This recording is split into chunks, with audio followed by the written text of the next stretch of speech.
تو یاد رکھنا کہیں تمہارا ہندوستان بھی بیت المقدس نہ بن جائے، کہیں تمہارا ہند بھی عراق کی یادیں تازہ نہ کر جائے۔ میرے پیارے آقا صلی اللہ علیہ وسلم کے پیارے دیوانوں، اللہ اکبر اللہ اکبر۔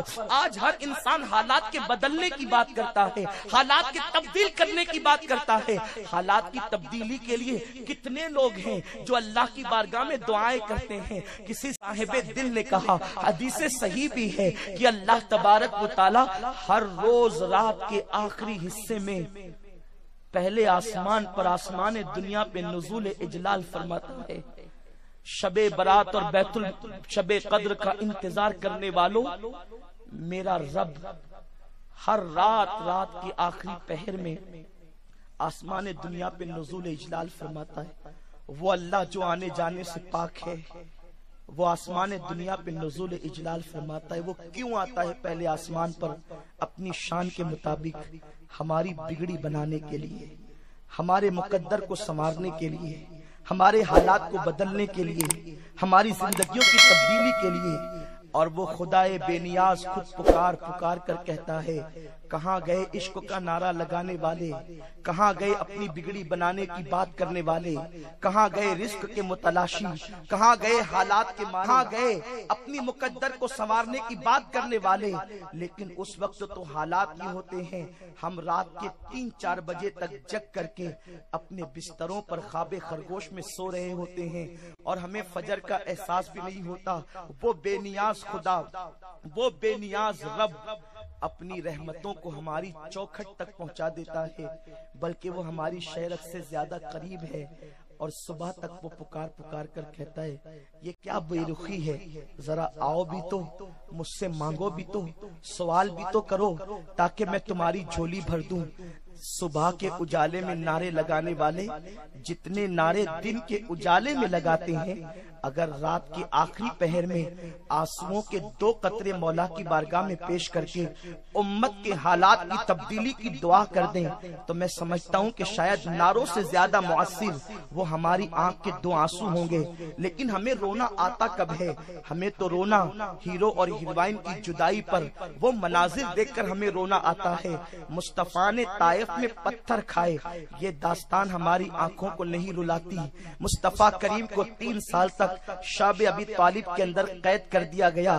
رسول اللہ صلی اللہ علیہ وسلم کی 5 سالہ بیٹی سیدہ فاطمہ کو بھی 3 سال تک کے ان کے بابا کے ساتھ قید کیا گیا۔ حضرت جعفر طیار کہتے ہیں، جس وقت شعب ابی طالب کے اندر ہم لوگ قید تھے، اس وقت نہ ہمیں کوئی چیز خریدتا تھا، نہ ہم سے بیچتا تھا، نہ ہمارے ہم تک پانی پہنچایا جاتا تھا، نہ ہم تک کھانا پہنچایا جاتا تھا۔ حالت یہ تھی کہ ہم سے رات کی تاریکی میں پیر سے جو بھی نرم چیز ٹکرا جاتی، ہم اس کو بغیر دیکھے منہ میں ڈال کر کے چبانے لگتے۔ رسول اعظم کے گھر کے بچوں کو درخت کی پتیاں لا کر کے دی جاتی اور انہیں درخت کی پتیاں چبانے پہ مجبور کر دیا جاتا۔ اور سیریا دیکھ کر آنسو بہانے والوں، اللہ اکبر، اپنے نبی کی اس داستان پہ آنسو کون بہائے گا؟ ہیرو ہیروئن کی جدائی کے تصورات سے لرز جانے والوں، آقائے کریم کی ان محنتوں پر کون لرزے گا؟ زندگی کے لیے خطوط کون متعین کرے گا؟ میرے پیارے آقا صلی اللہ علیہ وسلم کے پیارے دیوانوں، قوم کے حالات بدل سکتے ہیں تو صرف نوجوانوں میں انقلاب آنے سے، نوجوانوں میں تبدیلی آنے سے، نوجوانوں کی فکر بدلنے سے۔ میرے پیارے آقا صلی اللہ علیہ وسلم کے پیارے دیوانوں، کسی مفکر نے، ہمارے پڑوس کے کسی مفکر نے ایک بہت پیاری بات لکھی ہے، لوگوں مجھے انگریزوں کے مغربی تہذیب کے دانشکدوں سے، ان کی تعلیم گاہوں سے، ان کی فکر گاہوں سے ایک آواز آ رہی ہے، اور وہ آواز مستانہ میں نے کرتاس کے ذریعے جو ہے وہ صفحات پر بکھیر دیا ہے، قلم کے ذریعے کرتاس پر صفحہ پہ بکھیر دیا ہے۔ اب اگر تمہیں اسے اپنے دل میں اتارنا ہے تو اتار لو۔ وہ قوم کا مفکر کہتا ہے، انگریزوں کے اور یورپی ممالک کے دانشکدوں سے اور ان کی فکر گاہوں سے ایک آواز آ رہی ہے، او مسلمانوں، تمہارے اب تک ترقی کے دن ختم ہو گئے، تمہارے عروج کے دن اب چلے گئے، تمہارے علم کے کاسے خشک ہو گئے، تمہارے علم کے دریا سوکھ گئے، اب تم آقا بن کر نہیں جی سکتے۔ اب اگر تمہیں جینا ہے تو ہمارا غلام یعنی مغربی تہذیب کا غلام بن کر کے جینا ہوگا۔ سنو سنو، تم غلام بن چکے ہو، آزادی کی لڑائی لڑنے والوں، تم ہمیشہ کے لیے غلام بن گئے۔ غلامی کا اس سے بڑا ثبوت کیا ہوگا؟ تم لباس بھی پہنتے ہو تو ہماری طرح، تم گھروں میں بھی رہتے ہو تو ہماری طرح، تم کھانا بھی کھاتے ہو تو ہماری طرح۔ ہم نے تمہاری بیٹیوں کو ٹی وی کے سیریلوں کے ذریعے سے ان کے دوپٹے چھین لیے ہیں، ان کے دوپٹے مفلر بن گئے ہیں، موٹے لباس کے بجائے، فاطمی لباس کی بجائے اب تمہاری بیٹیوں کے وجود پر پتلے پتلے اور باریک لباس آ چکے ہیں۔ مائیں بگڑ چکی ہے، ہم ماؤں کو بگاڑ چکے ہیں۔ اب تمہارے گھر میں کوئی کردار غوث لے کر کے پیدا نہیں ہو سکتا، اب تمہارے گھر میں کوئی صلاح الدین پیدا نہیں ہو سکتا، اب تمہارے گھر میں کوئی محمد بن قاسم پیدا نہیں ہو سکتا، اس لیے کہ ماں کی گود ہی جب مثل مریم نہ رہی تو کردار عیسیٰ کیسے پیدا ہو سکتا ہے؟ کسی شاید ہے آج بھی ہو سکتا ہے عیسیٰ سا بیٹا پیدا، لیکن میں اس کو ترمیم کرتے ہوئے کہوں اس لیے کہ نبی کی طرح کوئی پیدا نہیں ہو سکتا۔ آج بھی ہو سکتا ہے عیسیٰ کا پرتو پیدا، ماں کی گود ہی ملتی نہیں مریم کی طرح۔ اگر آج ماؤں کی گود کو مریم کا تقدس مل جائے تو عیسیٰ تو پیدا نہیں ہو سکتا، پرتو عیسیٰ ضرور پیدا ہوگا۔ اگر آج ماؤں کی گود کو فاطمی گود کی طہارت مل جائے تو حسین تو پیدا نہیں ہو سکتا، مولا حسین کا پرتو ضرور پیدا ہوگا۔ لیکن انگریزوں کے دانشکدوں سے آواز آ رہی ہے، ہم نے سیریلوں کے ذریعے سے تمہاری بیٹیوں کو آوارہ کر دیا ہے۔ وہ بیٹیاں جو کبھی مسلح کی دلدالہ ہوتی تھی، جن کے ہاتھ میں سینے سے قرآن لگا ہوا ہوتا تھا، جن کے ہاتھوں میں کبھی تسبیحاں ہوتی تھی، آج ان کے ہاتھوں میں ہم نے ٹی وی کے ریموٹ دے دیے ہیں، اور اس کے بعد وہ آواز، وہ صدائے باز گشت تو یوں آتی ہے، سنو سنو سنو، اب تم رات کی تاریکیوں میں اپنے اللہ کو یاد کرنے کی بجائے، اب تم صبح کے اجالے میں توبہ کے لاہوتی نغمے بلند کرنے کی بجائے اب جو ہے وہ تم جو ہے حسن کے اور عشق کے دانشگاہوں میں قدم رکھ کر اپنے آپ کو بالکل معطل کر چکے ہو۔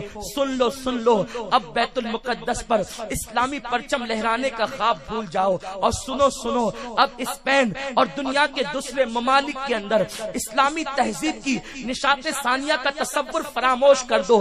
تم کبھی ترقی کی راہوں پر نہیں جا سکو گے، اس لیے کہ تم جسم کے اعتبار سے آزاد ہو لیکن فکر کے اعتبار سے غلام ہو۔ ہیرو اگر بالی پہنے تو تم بالی ضرور پہنتے ہو، تمہارے نبی کا لباس پہننے میں شرماتے ہو، ٹوپیاں سر پر بوجھ لگنے لگی، لیکن ہاتھوں کے اندر کڑے تمہیں بوجھ نہیں لگتے، چہرے پہ داڑیاں تمہیں بوجھ لگنے لگی، لیکن اللہ اکبر تمہارے ہاتھوں میں جو ہے وہ زنجیریں تمہیں بوجھ نہیں لگتی۔ زنجیر پہنانا عیب سمجھا جاتا تھا، انسان کی سب سے بڑی بے عزتی ہاتھوں کی زنجیر ہوا کرتی تھی، لیکن ہیرو سے اتنا پیار ہو گیا اس نے ہاتھ میں کیا زنجیر ڈالی، تم نے بھی ہاتھوں میں زنجیر پہن کر اس کی غلامی کا اعلان کر دیا۔ مسلمانوں ذرا تصور تو کرو، وہ ناپاک اور گندا غلیظ ہیرو جو اسکرین پر جا کر کے زنا کرتا ہے، میری نگاہ میں وہ ایک فاحشہ اور رقاصہ اور کوٹھے پر بیٹھنے والی عورت سے بھی بدترین ہے، اس لیے کہ کوٹھے پر دھندا کرنے والی عورتیں زنا کرتی ہے تو چھپ کر کے کرتی ہے، چار دیواری میں کرتی ہے، وہ ہیرو اسکرین پر زنا کرتا ہے۔ اللہ اکبر، تم اس کے اتنے شیدا ہو گئے کہ اس کی نقل میں تم نے اسکرین ٹچ جنس پہن لی، جلد سے بالکل قریب جنس پہن لی، پورے نشیب و فراز کو جو ہے وہ ظاہر کر کے تم کپڑے پہن کر بھی ننگے ہو گئے، اور اس رسول کو تم فراموش کر گئے جس رسول نے خدا کا دیدار کر کے بھی تمہیں فراموش نہیں کیا۔ اس ہیرو کے دل میں تم سے محبت کیا ہے؟ وہ ہیرو اگر کبھی تم اس کے گھر جاؤ گے ملنے کے لیے، اس کا کتا بھونک بھونک کر کے تمہیں بھگا دے گا، اور اگر کتا آگے نہ آئے تو شاید اس کے گھر پر کھڑا ہوا، اس کے دروازے پر کھڑا ہوا اس کا نمائندہ وہ دھکے دے کر کے نکال دے گا، اور اگر اس نے بھی رعایت کر لی تو ہیرو کے ساتھ ہاتھ ملا کر فوٹو کھچانے سے زیادہ اور کوئی تمہیں جو ہے وہ آگے نہیں بڑھا سکتا. بس اتنا ہی ہوگا. بہت زیادہ اگر آپ اس کو سعادت مندی سمجھتے اس نحوست کو, تو بس ہاتھ ملا کر فوٹو کھچانے کی سعادت میسر آئے گی آپ کے قول کے مطابق, اس سے زیادہ نہیں. آپ چلے, اس کے دل پر آپ کا کوئی جملہ اثر نہ کرے گا. آپ نکلے اور وہ یہ سوچے گا یا کہے گا کہاں سے چلے آتے ہیں, چین کو بھی غارت کر دیتے ہیں. لیکن آؤ, ہم تو اس مصطفیٰ کی محبت کی طرف آپ کو دعوت دے رہے ہیں جس نے اپنی اولاد سے زیادہ تم سے پیار کیا ہے. جب پیدا ہوئے تو تمہیں یاد کیا ہے. راتوں کے مصلے پر لوگ سبحان ربی الاعلیٰ کہتے تھے. وہ رب حبلی امتی کہہ کر ہم جیسے مجرموں کو, گنہگاروں کو, شرابیوں کو, کبابیوں کو, زنا کے اڈوں کی آباد کرنے والوں کو, گناہ کبیرہ کا ارتکاب کرنے والوں کو, غیبت و چگلی کرنے والوں کو, اس مصطفیٰ کے بھول جانے والوں کو وہ رسول پوری رات یاد کرتے تھے. بلکہ امت سے محبت کا عالم یہ تھا, وہ رسول جس کی قوت کا عالم یہ ہے, جس نے اشارہ کیا تو چاند ٹکڑے کر دیا. ایک مرتبہ بیٹھے بیٹھے میرے رسول نے نماز شروع کی. جب نماز مکمل ہوئی, امی جان عائشہ صدیقہ نے پوچھا یا رسول اللہ, آج آپ بیٹھ کے نماز پڑھ رہے ہیں؟ میرے رسول نے فرمایا عائشہ, میری امت نے مجھے بوڑھا کر دیا ہے, میری امت کے غم نے مجھے بوڑھا کر دیا ہے. ماں تمہارا غم نہ اٹھائے, باپ تمہارا غم نہ اٹھائے, تمہارا اور ہمارا غم جس چاند کے ٹکڑے کرنے والے نبی پر بظاہر بڑھاپے کے آثار ظاہر کر دے, وہ رسول. اللہ اکبر. مسلمانوں مجھے بتاؤ تو صحیح, ایسی محبت بھی تم نے کہیں دیکھی ہے, ایسا پیار بھی تم نے کہیں دیکھا ہے, ایسی محبت اور لگاؤ بھی تم نے دیکھی ہے؟ کبھی انسان باغ میں جاتا ہے تو گلوں کا تبسم دیکھ کر, گلوں کی نکھت دیکھ کر, نکھتے گل دیکھ کر, گلوں کی خوشبو دیکھ کر وہ اپنی اولاد کو بھول جاتا ہے, اپنے بیٹوں کو بھول جاتا ہے, اپنے دھندوں کو بھول جاتا ہے, کبھی کبھی اپنی بیوی کو بھی بھول جاتا ہے. لیکن میرا رسول اللہ اکبر کتنا پیار کرتا ہے. خدا کے قرب میں پہنچے, کہاں پہنچے؟ ثم دنا فتدلا فکان قاب قوسین او ادنا. اتنے قریب پہنچے, اتنے قریب کہ جہاں قربت کی حدیں ٹوٹ گئی, وہاں تو جا ہی نہیں دوئی کی, وہاں دو نہیں رہ سکتے. پھر کیا ہوا؟ میرے امام فرماتے ہیں, امام اہل سنت کہتے ہیں وہاں دو نہیں تھے. پھر کیا تھا؟ فرماتے ہیں بندہ ملنے کو قریب حضرت قادر گیا, لمعے باطن میں گمنے جلوے ظاہر گیا. اتنے قریب سے خدا کو دیکھا. آپ کو نہیں بھولے. کسے؟ ہم بہت نیک ہیں, دنیا ہمیں اچھا کہتی ہے, ہم اب اپنے آپ کو اچھا کہنے کے لیے تیار نہیں. یہ میں اپنی بات کرتا ہوں, آپ کی نہیں کہتا. دنیا ہم سے پیار کرتی ہے, لیکن شاید اب ہمیں اپنے آپ سے پیار نہ رہا, اس لیے کہ جو اتنا پیار کرنے والے مصطفیٰ کو بھول جائے وہ پیار کے قابل نہیں ہے. تیری وحشتوں سے اے دل مجھے کیوں نہ آر آئے, تو انہی سے دور بھاگے ظالم, تو انہی سے دور بھاگے جس سے تجھ پہ پیار آئے. خدا کو دیکھنے کی کیفیت بیان کروں جو بے کیف دیکھتے ہیں. جناب موسیٰ نے کہا مولا تجھے دیکھنا چاہتا ہوں. جواب یا نہیں دیکھ سکتا. 9 بار اصرار کیا تو کہا دیکھ موسیٰ, توجہ فرماتا ہوں, بہت قیمتی بات, اپنے آقا کی محبت کو محسوس کر لو. اسی پہ شاید گفتگو کا اختتام کروں گا. بہت توجہ کے ساتھ اسے دل کے نیا خانے میں لے کر کے جاؤ. خدا کو دیکھنا کیا ہے؟ آقا کی محبت کا احساس کر لو, آج کر لو, آج, ورنہ پھر کبھی نہیں کر سکو گے. موسیٰ علیہ السلام نے 9 بار کہا تجھے دیکھنا چاہتا ہوں. کہا موسیٰ 70,000 پردوں کے پیچھے سے ایک تجلی کرتا ہوں پہاڑ پر, اگر دیکھ سکتا ہے تو دیکھ لے. 70,000 پردوں کے پیچھے سے ایک تجلی کی. کتنے 70,000 پردوں تھے. وہ پردے زمین آسمان کی طرح نہیں تھے, وہ خدائی جانے کیسے پردے تھے. لیکن ایک تجلی کی تو موسیٰ اپنے آپ کو بھول گئے. موسیٰ کو اپنا آپ یاد نہ رہا, موسیٰ اپنے آپ کو بھول گئے. ارے جو 70,000 پردوں کے پیچھے سے تجلی کو محسوس کرے, دیکھے تو دیکھ نہ سکے, اپنے آپ کو بھول جائے. ارے جہاں لوگ اپنے آپ کو بھول جاتے ہیں, میرے نبی نے 70,000 پردوں کے پیچھے سے نہیں, جہاں پردے نہیں تھے وہاں سے دیکھا اور اپنے اپنے آپ کو یاد رکھا یا نہ رکھا یہ بحث میں نہیں جاتا، لیکن مجھے اور تم کو یاد کیا، اور کیسے یاد کیا؟ یہ انتہائی محبت ہے، اپنے آپ سے بھی زیادہ محبت ہے۔ سیدہ فاطمہ نے پوچھا بابا میں آپ کے کلیجے کا ٹکڑا نہیں؟ فاطمہ بالکل تم میرے کلیجے کا ٹکڑا ہے۔ بابا معراج پر گئے تو اس کی کوئی داستان تو بتائیں۔ سب کو جو بتایا وہ نہیں سننا چاہتی، جو راز کی بات کی وہ سننا چاہتی ہوں۔ تو آقا نے کہا بیٹی سب راز کی باتیں تو نہ بتاؤں گا، میرے اللہ نے منع کیا ہے، ایک بات تجھے بتا دیتا ہوں۔ کہا بابا وہ کیا ہے؟ جب میں اپنے اللہ کے قرب میں پہنچا، جہاں کعبہ قوسین کی حدیں ٹوٹ گئی، ایک دو نہیں 70,000 مرتبہ میرے اللہ نے مجھ سے کہا حبیب مانگ، کیا مانگتا ہے؟ محبوب مانگ، کیا مانگتا ہے؟ حبیب سوال کر، کیا مانگتا ہے؟ آج تجھے بلایا ہی ہے دینے کے لیے۔ سیدہ نے کہا بابا آپ نے کیا کیا مانگا پھر؟ آقا کہتے بیٹی اس نے 70,000 بار کہا مانگ، کیا مانگتا ہے؟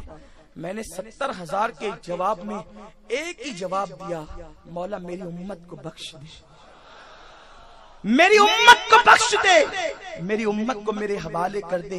پھر میرے قریب نے فرمایا محبوب اور کچھ مانگ لے مولا امت۔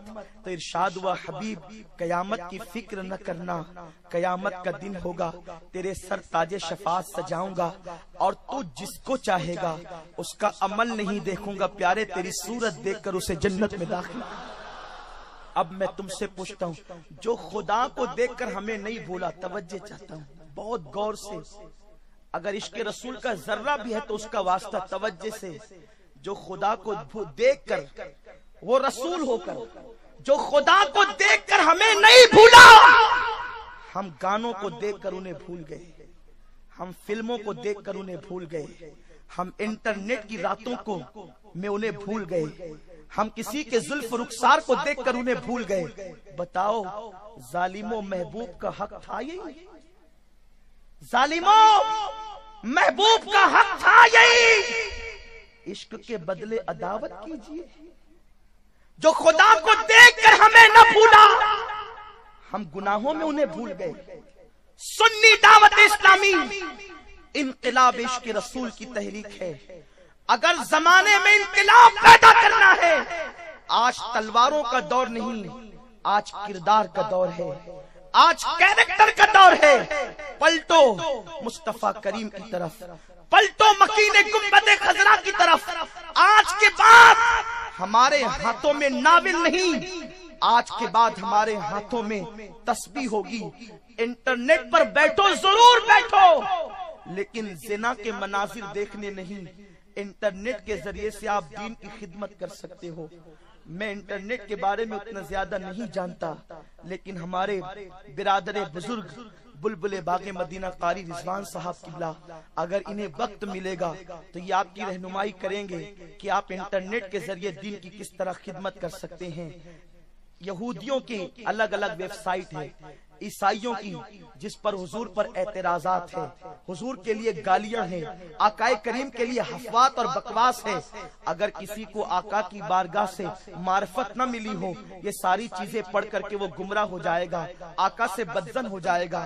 اے سنی نوجوانوں، کب تک عشق کے دعوے کرتے رہو گے؟ میدان عشق میں قدم تو رکھو۔ کنارے سے کبھی طوفان کا اندازہ نہیں ہوتا، ساحل کے کنارے کھڑے ہو کر، سمندر کے کنارے ساحل پر کھڑے ہو کر تم اٹھتی ہوئی موجوں کو کب تک دیکھتے رہو گے؟ آؤ عشق مصطفیٰ کے سمندر میں غوطہ زن ہو جائے۔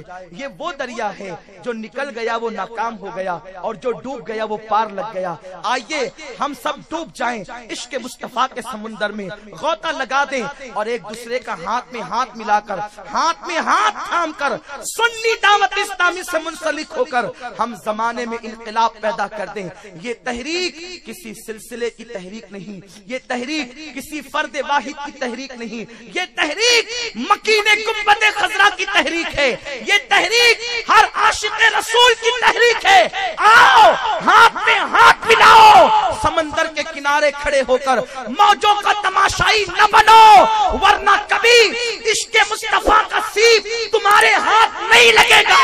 آؤ اس میں ڈوب جائیں جس میں غوث الاعظم نے ڈوبنے کا نعرہ دیا ہے، جس میں غریب نواز نے ڈوبنے کا حکم دیا ہے، جس کے عشق میں ڈوبنے کے لیے امام حسین نے اپنے گھر کا بچہ قربان کر دیا ہے.